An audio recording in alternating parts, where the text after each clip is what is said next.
Welcome to PRAJNA SPARKS, a podcast where we listen to a Dharma teaching, contemplate through conversation and song, and engage in guided meditation.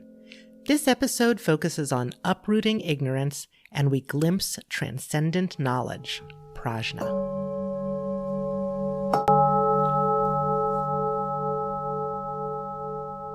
Shila, Samadhi, Prajna.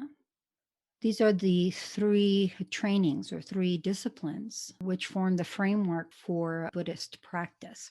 It's one of the ways that the Buddha encapsulated his approach to attaining enlightenment, awakening to the ultimate nature of things. In the last two episodes, we looked at Shila in Sanskrit, which means something like ethical discipline or moral discipline, ethics, a code for living. Also, we looked at samadhi, meditative stability, the environment of a very clear and stable meditation. And we looked at that particularly in the context of shamatha, one of the possible ways of developing samadhi. This time we'll look at prajna. It's kind of silly to play favorites with aspects of the Buddhist path, but if I had to do it, if you really, really pushed me, prajna would be my favorite. You might notice that the name of this podcast is PRAJNA SPARKS. It's a part of the group that Lama Zopa and I set up here in the US for our Dharma talks and spiritual guidance called Prajna Fire. And the reason prajna is my quote unquote favorite of the three is because it is the seminal hallmark of the Buddha's teachings. It's the thing that sets the Buddha's approach to enlightenment apart from contemporaries of his day and other ways of engaging spirituality. The Buddha himself, as we looked at last time, found that even deep, very profound, very subtle states of samadhi, of concentration and absorption in meditation, were insufficient to actually uproot the core origin of samsara, ignorance. If we actually want to uproot that ignorance that is the root of samsara, then what we need is its exact antithesis, its exact counterpoint, the polar opposite of ignorance. In other words, knowledge.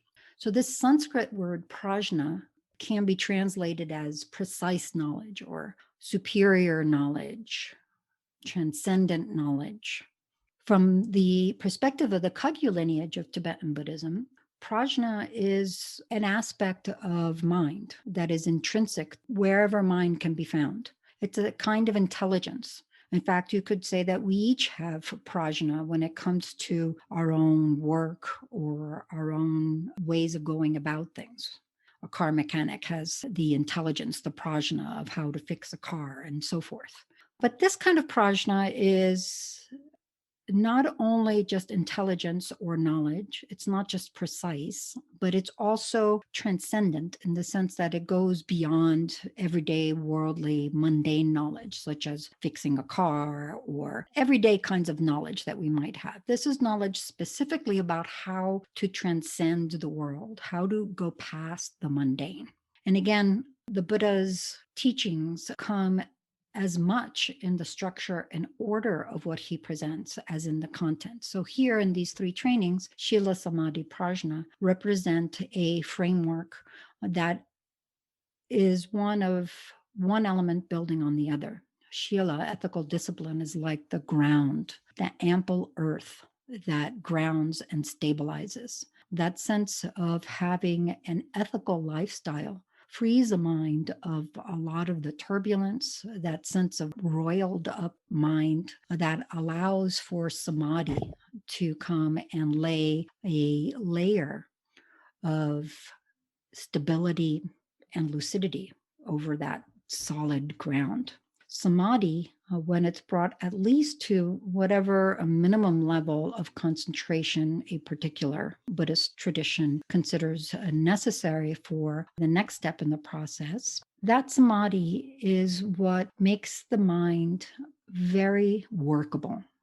So we talked about it in the context of shamatha. Shamatha, again, from our perspective in the Kagyu lineage, is that state of meditative concentration that is a perfect balance of stillness and lucidity, giving rise to blissful ease. That sounds great, but why is that so valuable? What's the worth to that state? The worth is that it makes the mind supple, it makes the mind flexible, workable. It makes it serviceable. For what? For the kind of investigation, which is usually practiced in a style of meditation called vipassana, insight meditation, which yields prajna. So, what we're doing in these first two trainings is first laying a groundwork and then developing an environment that is stable and clear and focused, and also very live, very able, very supple. Now, in that very grounded, agile state, we look into, for example, mind itself or the phenomena we experience in our everyday existence, and we start applying various instructions different for each style of vipassana practice that eventually gets us to a point of giving rise to prajna. That statement in and of itself is something to look at. Giving rise to prajna.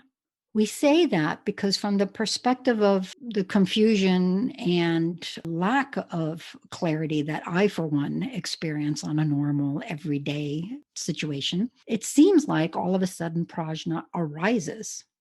When we look at it from the perspective of the Buddha nature teachings in the Kagyu lineage, it's not that prajna, it's arising. Prajna is intrinsic to mind.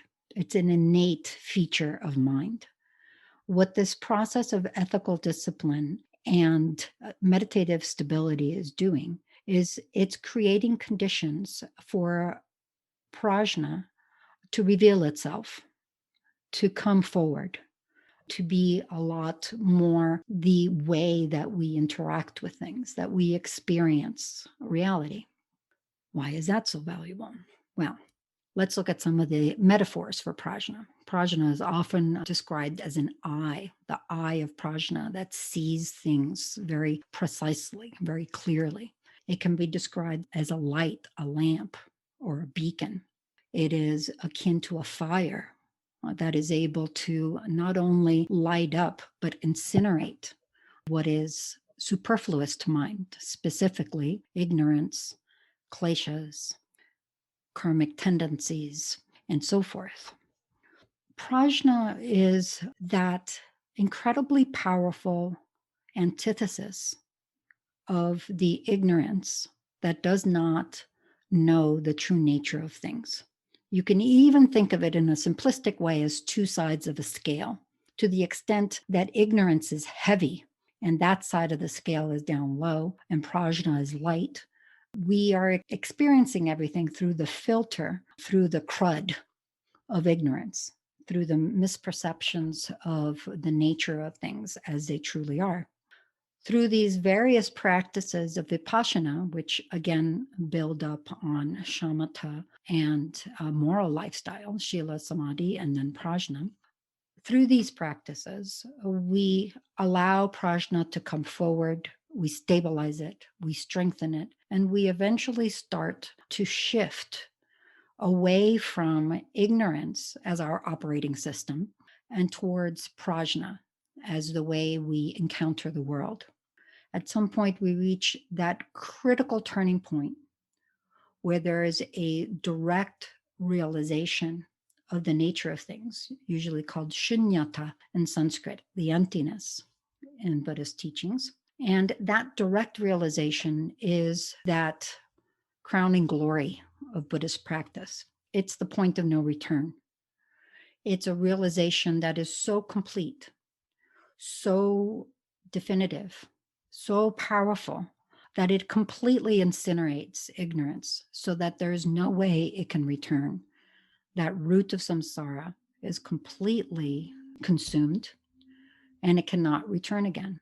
That realization, depending on the various paths of the individual, leads to what are called noble beings, realized beings, the arhats, the bodhisattvas, those who have attained awakening and are at a level beyond the involuntary cycling through samsara. So prajna is clearly a critical point of focus for Buddhist practice. It's not one that in non-Buddhist circles is necessarily emphasized very much. I typically find that non-Buddhists who are interested in Buddhism and come to ask questions about it are very interested in what they think of as the tranquil, peaceful, very calming and relaxing aspects that are really more associated with shamatha.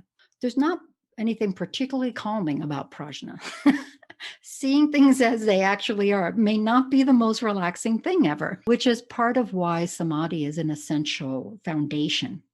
It's very difficult for mind to penetrate through to the ultimate nature of things in the middle of the distraction and emotional disturbance that mind not trained in samadhi, not trained in shamatha, usually inhabits. When prajna arises, however, what we are doing in practice is continually pushing out the limits of samsaric mind. One way to think of samsaric mind is a mind that's become very small, a mind that is identifying with an incredibly limited experience. The experiences that we call I and me are far more limited than what the Buddha's teachings on interdependence would have us understand us to be. We are limitless. We are boundless. We are infinitely connected with all things, with all beings, with the universe as a whole. Our impact is immense. And yet, we content ourselves with this very small, very limited, very painful scope of our experience. Buddhist practice is trying to expand our perspective, shoot out those walls, open up our minds, and incinerate all of the boundaries, the armor, and the artificial fears that keep us bound in something so much less than we truly are. This is what prajna does. This is what prajna is. That's why prajna is my favorite.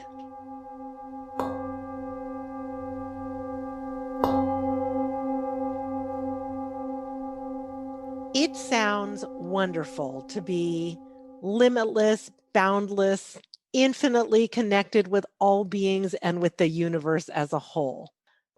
All of that makes me think, yeah, I want to get me some of that prajna. So how would I go about doing that? What a sensible young woman you are.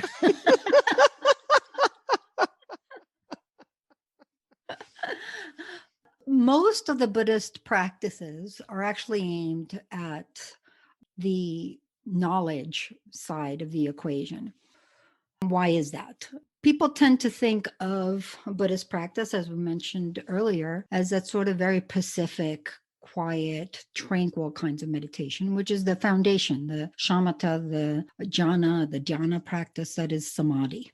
But those things are there, just like the ethical discipline that precedes that, in order to support a practice of what in the Kagyu lineage is called vipassana.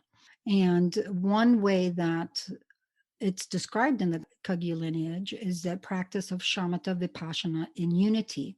So ultimately, what these practices are doing is revealing the fact that there isn't a shamatha section of mind and a vipassana section of mind, and they're in very nice compartmentalized drawers with labels on them.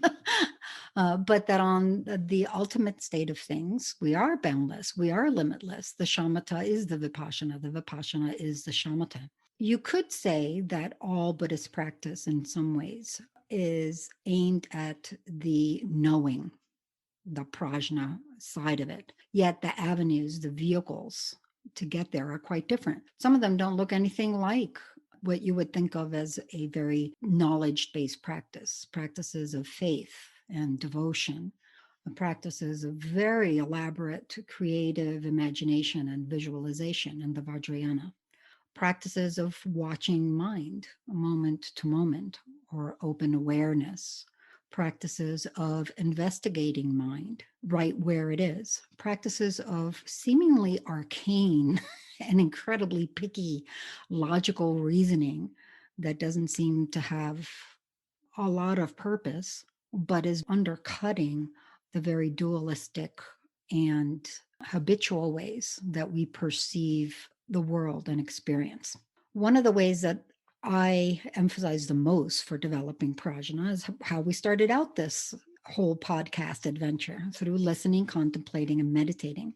Very dynamic set of practices that I like to call integrative practice that the Buddha teaches from very early on, the Pali Canon onwards, ways of pinpointing where we can get trustworthy teachings, listening to those teachings with receptivity, really going through the teachings that we've heard and contemplating them, pondering them, thinking them over and over again within the framework of those teachings. And then in a very unusual style of meditation, not just sitting with it, but both analyzing and marinating in the results of that analysis. That style of meditation that I call integrative practice is probably one of the more universally accessible ways to get you some prajna. It's what allows you to give rise to what is called certainty or clear knowing, a clarity about what the teachings are saying, about what reality is like, right in your own experience. So, the way that would work in a nutshell is you listen to teachings, and using those teachings as a framework, a roadmap, you apply that to your own experience. You think about it, you talk to people, you ask questions of teachers, you debate with your friends, you write, you journal, you write, make songs, all kinds of lovely ways to interact with it and to digest it. And then you sit with it in meditation and you put yourself on the witness stand, all of your views so deeply cherished, all of the opinions that you call me, that you can't even imagine being without. You are so willing to have prajna, to have clear, accurate knowing that you're even willing to question them, to examine them, and to see how much they're actually serving you. And this very lovely living dialogue with the teachings, with the Buddha, with the masters of all the lineages, we come to uncover our prajna and then to strengthen it, to continue to rely on it more and more, basically to download it into our samsaric mindset so that it becomes more and more and more the operating system for our life. The arms of those scales are starting to tip in favor of prajna and instead of ignorance. And when it gets to right, even just even amount, prajna will always be the force that wins out over ignorance. Why? Because it's intrinsic, it's innate to mind. Ignorance is what's superficial. It's what's adventitious or opportunistic, like a disease almost. So when we start to reveal prajna, open it up, access it, make ourselves receptive and accustomed to it, it slowly builds strength, not in prajna per se, but in its accessibility and its manifestation.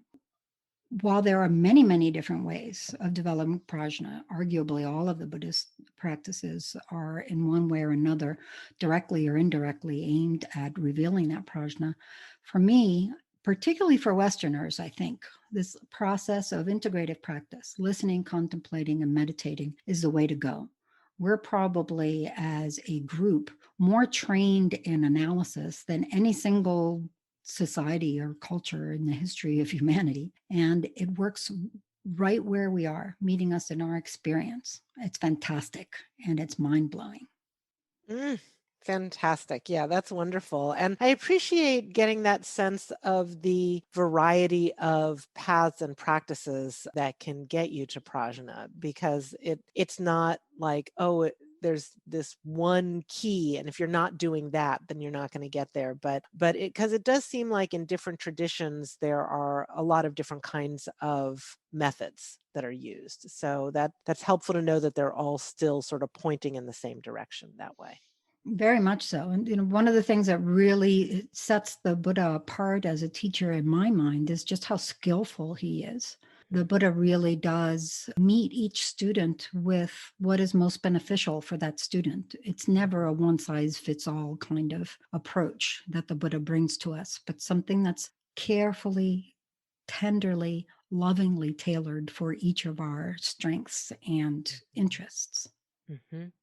I found it curious when you were talking about how getting to prajna is not necessarily the calming part of the Buddhist trajectory. And I was wondering if you can talk a little bit more about that. Like, why isn't it just super relaxing to get rid of your ignorance and to have this realization? What might shake you up about that? I just love that question. These are very deep-seated opinions and habits and views that we have. When's the last time you disagreed with somebody, say, oh, I don't know, about politics, for example, Tania? Happens sometimes. It's very difficult to come face to face with ways that we may be misapprehending life, reality, ourselves. We're not just talking about a better way to make a chocolate brownie or something that only has an upside to it.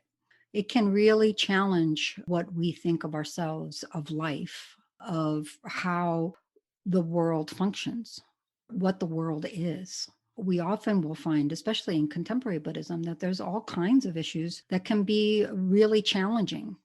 Karma, rebirth, the guru principle, meditational deities.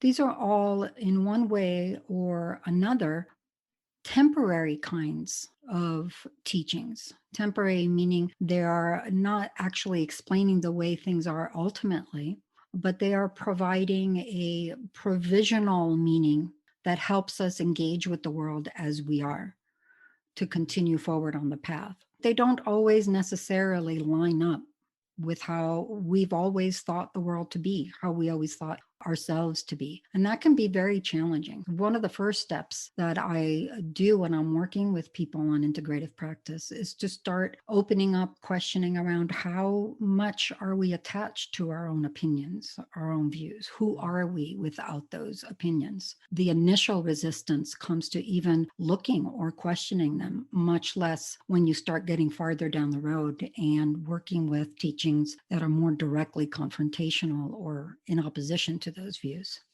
Mm-hmm.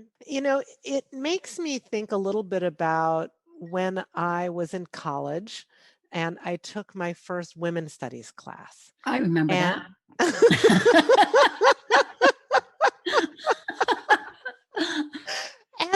and you might remember it changed me. It shifted things so much, and it was a jarring realization, because one of the things to realize is that there was so much going on in terms of power differences and oppression, not just based on gender, but race and class and physical ability, all these different things. And I hadn't noticed it before that. And to realize that you haven't noticed something that has been so present all around you for that long, it really felt like an awakening of sorts. And so I was wondering if that's a little bit like what you're talking about with kind of shaking up your way of seeing the world.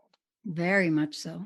That first seismic shift comes in just recognizing how much we're missing before we're actually dealing with the content of what the Buddha has to say about reality and who we are. We first have to shake up our very strong attachment to our views about those things.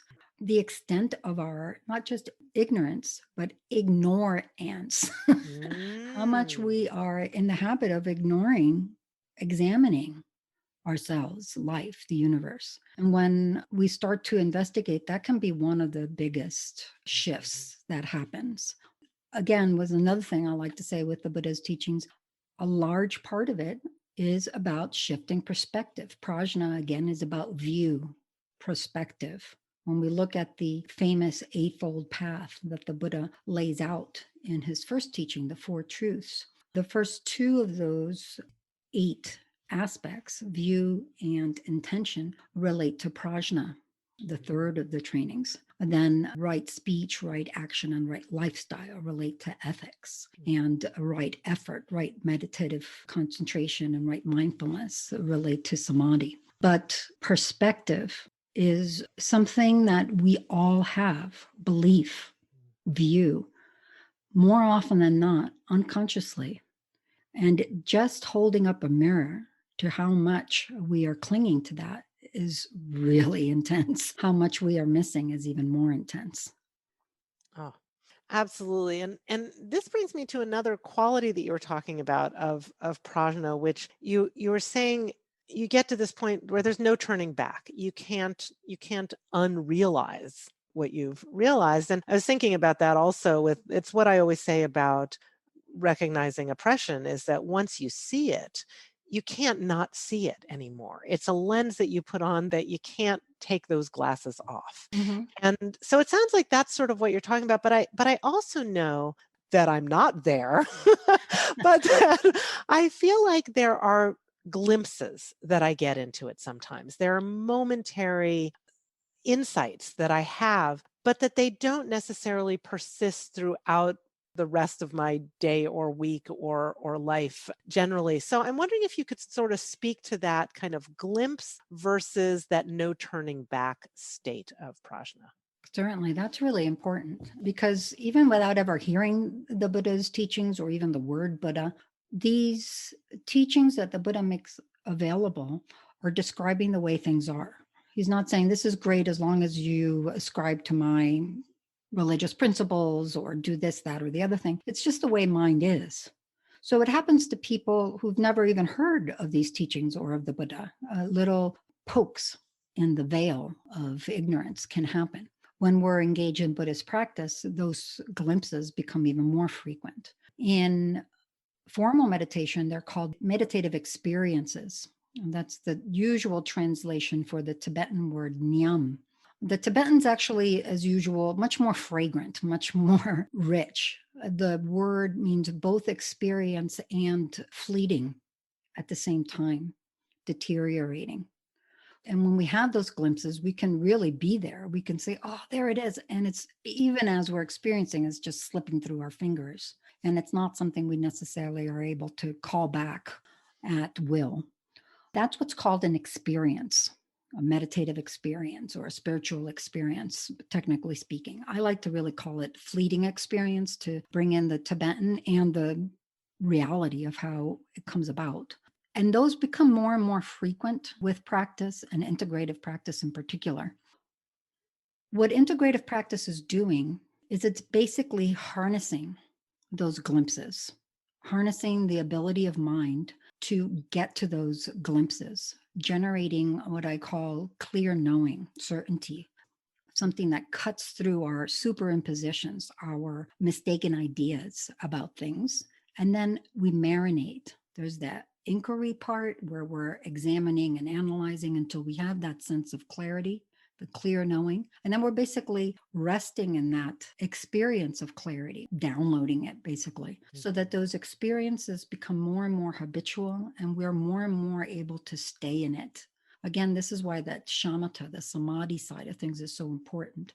The remaining and resting without distraction is what actually takes experience and starts making it into an ingredient for our practice, for our path. Ultimately, the more and more we do that, the longer those experiences stay, the more frequent they are. And ultimately, prajna tips over, completely overtakes ignorance, incinerating the ignorance, incinerating the prajna, leaving nothing but pure non-dual wisdom, direct realization. So you can't go back because there's nothing left except for that direct realization. You wouldn't go back even if you could. Why would you? This has been Yeshe and Tanya. Next, you'll hear Heather with a song and then Zopa offering a guided meditation. Shivni is on Tibetan singing bowls. Thank you for listening. May all beings benefit. I can't turn back my mind. Now I know emptiness. I realize my connection to all. I'm limitless. I didn't understand the nature of self. I didn't understand the nature of beings. Glaciers consume and lead to suffering. Samsaric distortion we can't see clearly. I didn't walk an ethical path. I didn't sit and meditate. I felt so turbulent, but Buddha, I can't turn back my mind.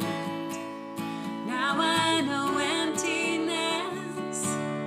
I realize my connection to all. I'm limitless. Burning through ignorance. I wish you could see too that we're boundless, boundless. I realize clear view.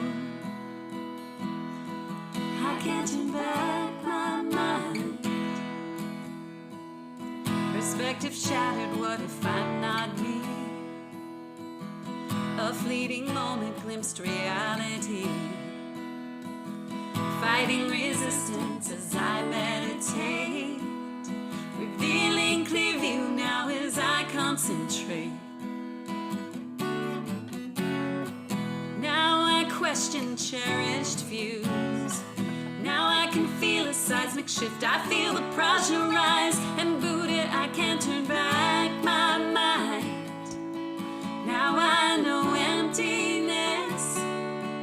I realize my connection to all. I'm limitless. Burning through ignorance. I wish you could see too that we're boundless, boundless. I realize clear view. I can't turn back my mind. I can't turn back my mind. I can't turn back my mind.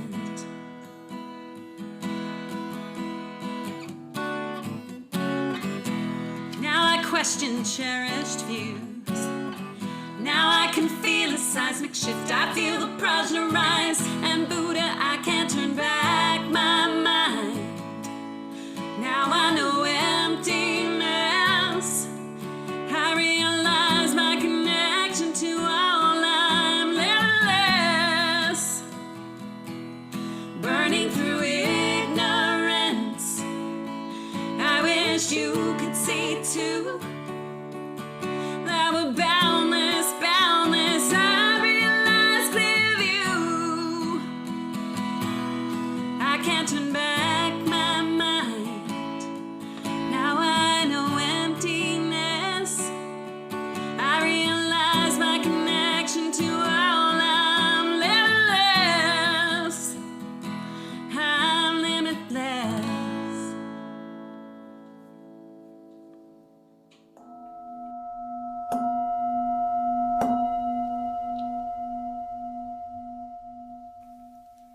Welcome.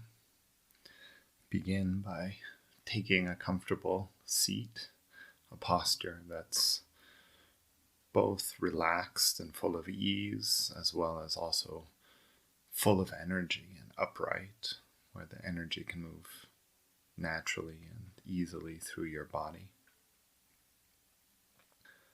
As we get ready to do our meditation today, it's helpful to think about the three components of the path, the mechanics of the path to transcendence, that ethical living, meditative concentration, and precise knowing that we're developing as the way to liberate our minds from the way that we misperceive everything around us as well as ourselves. it's helpful to have this framework in mind because we can use it as an aid whenever we get stuck. If our meditative concentration or samadhi isn't easily flowing, we can look to how we're living and see if there's any aspect of our comportment of body, speech, and mind that is causing us anxiety and stress. And by paying attention to that, that in turn can deepen our capacity to settle into that one-pointed concentration that we're trying to develop, which is the foundation out of which we can really go deep with our understanding and develop that precise knowing, that prajna that we're looking for. Today for the meditation, we'll begin with grounding, with trying to get to that skillful, balanced point where we're both alert and still, poised on that edge where we feel the energy flowing within us and we're really present with whatever it is, present with the meditation object that we're choosing, and at the same time also easeful. So we can do this as we have been, with focusing one-pointedly on the inhalation and exhalation of the breath. Or if you'd like to try using a different meditation object, you could use the visualization of a small sphere of brilliant white light, a bindu, about the size of a pea, small pea, at the place right in between your eyebrows and slightly above it, or in your heart center. And as you visualize it, don't only see it visually, but also experience it, and let that be the anchor for your meditation. So whatever you choose to use as your focal referent for your meditation, whenever you find that your thoughts are drifting, your mind is wandering, simply recognize that and gently bring your attention back to the meditation object. Don't criticize yourself or continue to indulge in the thoughts. Just gently and steadily bring your mind back and again resettle using that meditation object as the pivot for paying attention to that awareness so that it neither falls into agitation nor dullness. So let's meditate like that for several minutes now.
Now let's move into the investigation without losing that one-pointedness, the ease and energy of non-distraction.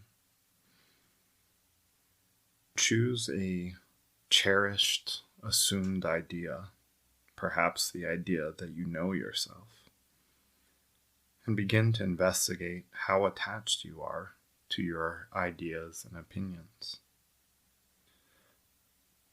The point is to do this gently with curiosity, to experience it in the immediacy of the moment instead of plugging into the ongoing storyline and assumptions of knowing that we often paste through our days.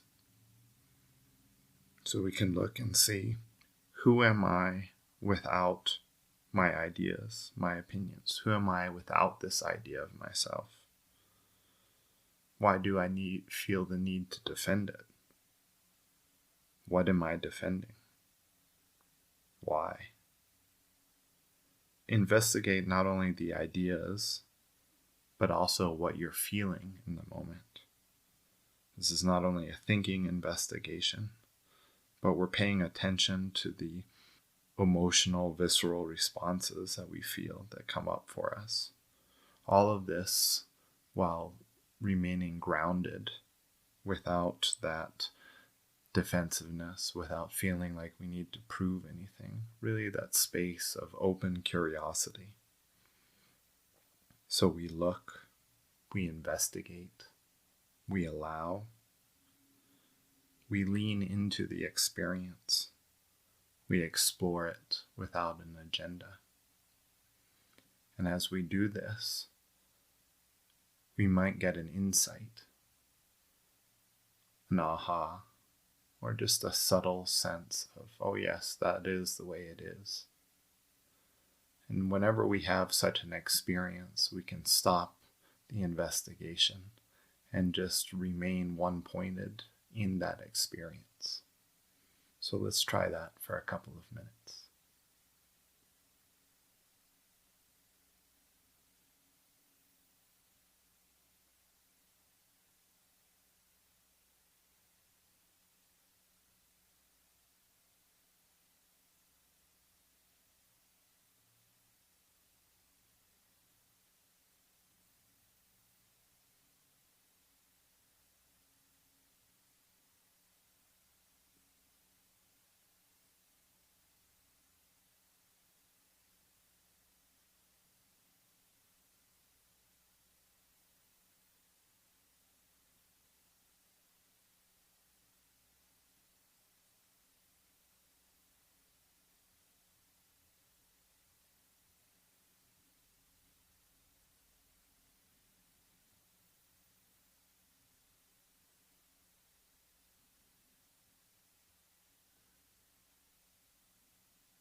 As we heard, the teachings on emptiness really are pointing towards our limitless connection to absolutely everything.